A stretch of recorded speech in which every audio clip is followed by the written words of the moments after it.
Hello everyone, welcome back to our channel Login Ed. In this video, I will guide you through how to log into Yorkshire bank account.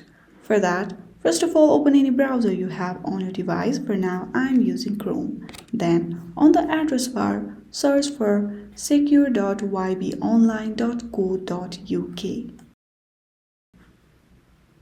Once the official website is opened, on the right side you will see login option. Click on it. When you click on it, you will see login option again over here. Again, select that. Here you just have to click on continue to Virgin Money Internet Banking. When you click on it, your login page will be opened.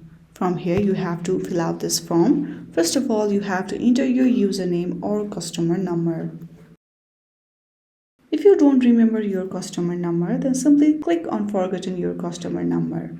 Once you fill out this, click on continue. Then you have to enter your password. If you do not remember your password, then here you can see option for that. Simply click on I don't know my password option to reset your new one. Once you fill out your password, click on continue. When you click on continue, you will receive a verification code on your registered email. You just have to confirm it and then you will be successfully logged into your account. I hope you like this video. If you like this video, then please do not forget to like and subscribe to our channel. Thank you for watching.